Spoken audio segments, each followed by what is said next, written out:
જરૂરી છે એજન્ડા વગરની મીટિંગ નો સોસાયટી ની સમાજ એક નંબર 2 મિનિટાઈઝ થવું જોઈએ આજે કોણ શું બોલે છે તે ઐતિહાસિક થવું જોઈએ કારણ કે આપણી સામાજિક બરાબર અને જ્યાં સુધી આપણે કેડર ના આવીએ અને જ્યાં સુધી કોઈ આવા સાથે આપણે કોઈ હોય મીટિંગ બધું સર કણગા સોસાયટી નીચે ચાલે છે ધર્મ ફાઉન્ડેશન આપણે રાજ્ય સ્તરે આપણે બનાવવાનું છે તો આ મારું મોટો સૂચન છે કોઈ પણ ધર્મ ફાઉન્ડેશન ની પછી કોઈ પણ મીટિંગ હોય એટલે એજન્ડા વાઇઝ સૌ થાય અને મારી એક બીજી વિનંતી છે કે સૌ બધા બેઠા છે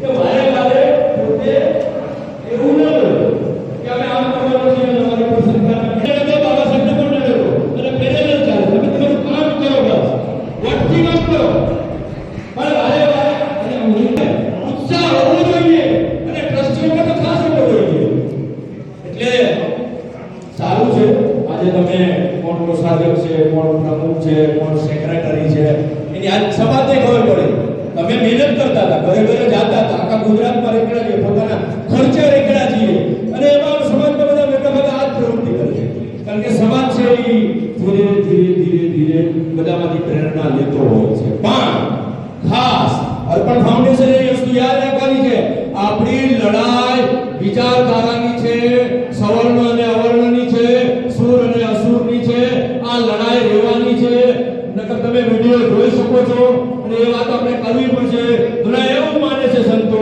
કે દલિતોનું શું થાય નીચ વર્ગનું શું થાય પણ એને ખબર નથી કે આપણી પાસે મોટામાં મોટો સંત બાબા સાહેબ આંબેડકર છે અને એની પ્રેરણાથી આપણે આ બધું કરી રહ્યા છે એટલે મારી નમ્ર તમામ કાર્યકર્તા અને ટ્રસ્ટીઓને વિનંતી છે કે તમે એવું ન બોલો ત્યારે કે અમે ચોખવટ કરી દઈએ આમાં એક રૂપિયા આમની થાય આમાં આમની થાય નથી થવાનો સરકારી સંસ્થાઓ એવું કઈ કરવાનું નથી તમે કામ જ કરો છો અને બધા જોઈ રહ્યા છે એવું નથી કે તમે આ કામ કરો કે આમાં બીજે કઈ ખર્ચા ઉતારી રાખશો બિલકુલ નહીં પણ હંમેશા મીટિંગ કરો બરાબર વિનંતી કે પોતાનું સૂચન ટૂંકમાં એકનું એક સૂચન બીજી વાર રિપીટ કરવાનું એટલે નીલેશભાઈ પછી હું અમીરભાઈને વિનંતી કરું છું પેલા જય ભીમ ફરીથી જય ભીમ રવિવાર છે તો થોડા મારું નામ બીજી પરમાર હું જીવીએમ ફિઝિશિયન કોર્પોરેટ રાજકોટમાં ફાઉન્ડેશન સાથે જોડાયેલો છું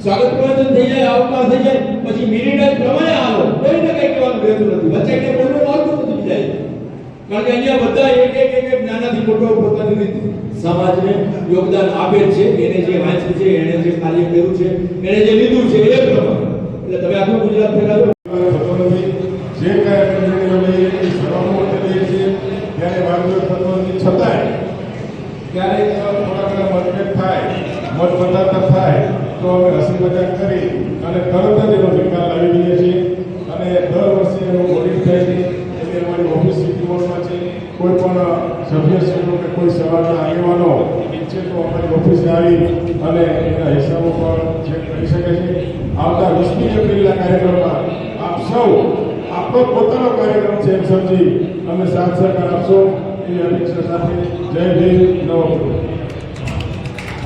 જય ભીમ ખૂબ ખૂબ આભાર જય ભીમ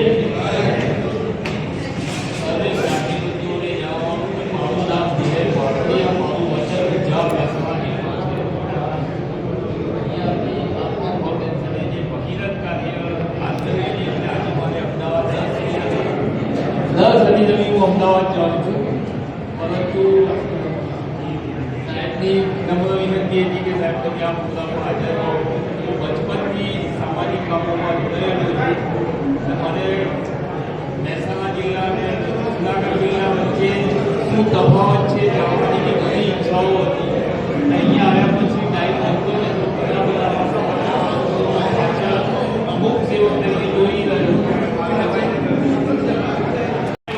સમાજના તત્વો જોયા છે કે આ ભેગા થવું, પોતાનું નામ આપવું જોઈએ. તકતીમાં ફાધરનું નામ આવવું જોઈએ, મારું નામ આવવું જોઈએ, મમ્મીનું નામ આવવું જોઈએ. હું એને સમાજ સેવા માનતો નથી. સમાજ સેવા કંઈક અલગ જ વસ્તુ છે જે માણસનામાં પોતાની પ્રેરણાથી આપી હોય. જેવી કે અમે લોકો ઘણા ટ્રસ્ટોમાં દાન એવું કરે કે 9 કરોડ કંઈ વાત પર રકમ નથી. ઇન્ડિયામાં કોઈ સમાજ માટે 9 કરોડ બહુ મોટી વસ્તુ નથી. એવું અનુભવ્યું હતું. સમાજની સરકારની ઘણી એવી યોજનાઓ છે એમાં 9 કરોડની જગ્યાએ 50 કરોડ પણ ખર્ચ થઈ શકે. નદાપી તમે આનંદજી કલ્યાણજી પૃથ્વીભાઈ મારા તરફથી સ્વાગત કરું છું. મારું કહેવાનો મતલબ એક જ છે કે સમાજે જ્યારે અને એમાં પણ ભણેલા વ્યક્તિઓ સમાજ તમારી આયરે છે તમે ના કરી આપો એમ કોઈને અમને કહીશું, અમે કહીશું કઈ કામ નહીં થઈ આપતી તો આપણે શું છે મારું એ કહેવાનું નથી, પણ દાન નહીં થઈ આપતી તો શારીરિક શ્રમ કહીશું, બરોબર. અને તમારી નજરે કરી છે. અમારા ગામના છોકરાઓને મેં કીધું કે ભાઈ આપણે તો પૈસા તો આપી શકીએ હજી નથી થયા, વાત લાગી છે થોડી. તો પૈસા ના આપી શકીએ તો શ્રમદાન કરો ને. આપણી બાજુમાં અમે કીધું આવું મોટું સંકુલ બને છે અમારા ગામની બાજુમાં છે, તો આપણે શ્રમદાન કરીશું. એટલે છોકરાઓ બધા એમ કીધું કે જ્યાં અમારી જરૂર પડે ત્યાં અમને કહેવું. એટલે અમે કહીશું ભાઈ સાહેબ જ્યાં જરૂર પડે ત્યાં કહેજો, લઈ દઈશું.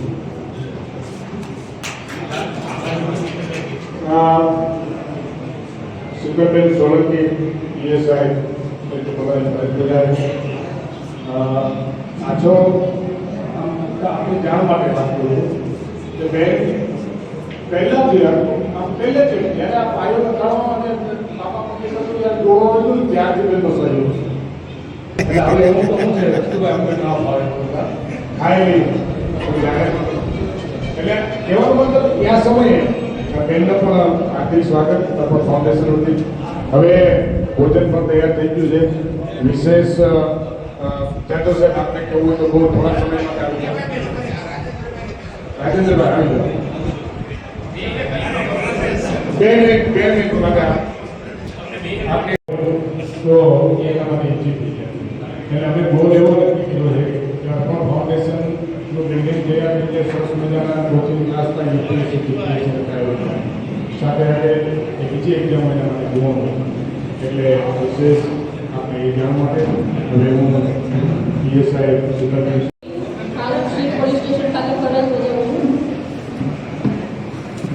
અહીં ઘણા બધા ટ્રસ્ટ અર્પણ ફાઉન્ડેશન શું છે એના મેથી અત્રે ઉપસ્થિત આદરણીય વડીલો, મંચસ્થ આગેવાનશ્રીઓ,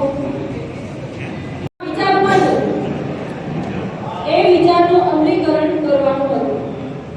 તો જ્યારે શરૂઆત હતી ત્યારે એ વિઝ્યુલાઇઝેશનનું બિલ્ડિંગ અમે જોયેલું, ત્યારે એવો વિચાર આવ્યો કે ખરેખર આ સિદ્ધ થશે કે કેમ. ઘણી બધી મુશ્કેલીઓ હતી, ઘણી સમસ્યાઓનો સામનો પણ કરેલો છે. એ પછી જ્યારે ધીમે ધીમે પ્રયાસો કર્યા એમ સમાજનો તો સહકાર હતો જ આમાં, પણ તમામ જે જગ્યાએ થાય ત્યાં તમામે સહકાર આપ્યો છે. સહકાર કેમ ના આપે? કેમ કે અહીં જે આપણે આયોજન કરી રહ્યા છીએ એનું ભવિષ્ય ખૂબ જ ઉજ્જવળ છે.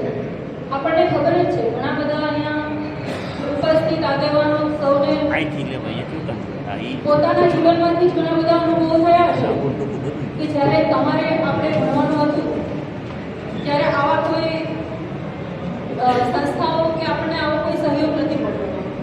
આપણા સંઘર્ષોની પણ આપણને ખબર જ છે. અનુભવોથી એ જાણવા મળ્યું છે કે જ્યારે કોઈ દીકરો દીકરી સમાજના ખૂબ ઉજ્જવળ ભવિષ્યની અપેક્ષા રાખતા હોય ત્યારે આવું કોઈ જ એમને સહયોગ મળ્યો નથી કે આવું કોઈ એવું સરસ મજાની સંસ્થા કે જેમાં એ પોતાનું એજ્યુકેશન, પોતાના જે સપનાઓ છે એને સાકાર કરી શકે. જે કાંઈ પણ પોતાની અવેબિલિટી હોય, બુક્સ છે કે પછી કોમ્પ્યુટર છે કે લેપટોપ છે કે જે વસ્તુની એને આવશ્યકતા હોય એ વસ્તુ એને નથી મળી. તો આ એક એવું સપનું છે કે જેમાં ગરીબ મા બાપના દીકરાઓ જે ખરેખર IAS IPS ના સપના જોતા હોય અને એના સપનાઓને સાકાર કરવા માટેનું એક સારું એવું માધ્યમ છે અને પોતાને એક સાચી અને સારી દિશા આપશે. એ પોતે એને એવો વિશ્વાસ થશે કે હું જો આમાં જઈશ તો મારા સપનાઓ સાકાર થશે, હું મારા સમાજનું નામ ઉજ્જવળ કરી શકીશ, દેશમાં મારું એક આગવું વિશિષ્ટ સ્થાન બનાવી શકીશ. તો આપ સૌનો આમાં સારો એવો સહયોગ મળ્યો. ઘણી બધી સંખ્યામાં ઉપસ્થિત રહ્યા તમામ, ખાસ તો અહીં જેટલા ઉપસ્થિત છે તમામ આગેવાન સમાજના બંધુઓ, ભાઈઓ બહેનો, જેણે જેણે આમાં સહકાર આપ્યો છે, તમામ દાતાઓ શ્રી, તમામનો અર્પણ ફાઉન્ડેશન વતી હું આભાર વ્યક્ત કરું છું. સારી દિશામાં આપણું આ જે અર્પણ ફાઉન્ડેશનનું કાર્ય છે આગળ વધે, ઉજ્જવળ ભવિષ્ય રહે, તેમજ આપણા બાળકો આદર્શ વિચારોથી તેઓનું એક આગવું સ્થાન સમાજમાં અને દેશમાં બનાવે એવી શુભકામના, શુભેચ્છા. જય હિન્દ, જય ભારત. ખૂબ આભાર બેન. મિત્રો, બેનોને સજ્જ આવ્યો છે કે આપણે આપણી જગ્યાએ બેસવાનું છે, ભોજન તૈયાર છે, એટલે બહેનોને પહેલાં વિનંતી કે બહેનો જઈ અને થાળી લે.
અમારા પ્રમુખનો સીન તો એકાદો આવવા દ્યો. હા, ભેગા ને ભેગા. મુનાભાઈ મજવડી, અમારા પુરાભાઈ ચોકી, ઓ મારુભાઈ, હા યાર, અર્પણ ફાઉન્ડેશનના સદસ્ય મારુભાઈ, એમનો પણ 51,000 રૂપિયા ફાળો છે ભાઈ, એમને એમ થોડું છે, આમાં ફાળાવાળા જ છે. અમારા વિજયની આમાં છોટા હાથીનો ફાળો છે. પેલા અર્પણ ફાઉન્ડેશનને રૂપિયા 51,000 આપેલા છે અને એ એમના ઠરાવની અંદર પણ છે, અમે પણ સ્વીકારતા છે.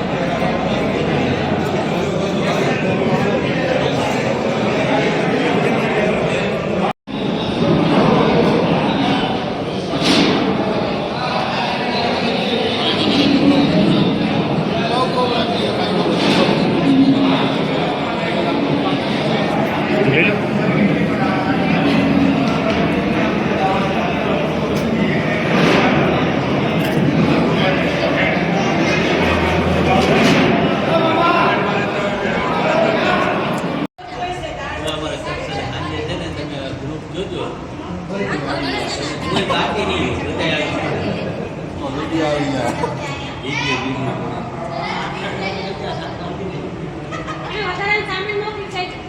બેનો બધા જમજો હો, ધરાઈને ખાઈજો મારા બાપલિયો. તમે અમારા પેટ ઠાર્યા, ભગવાન તમારા પેટ ઠારશે.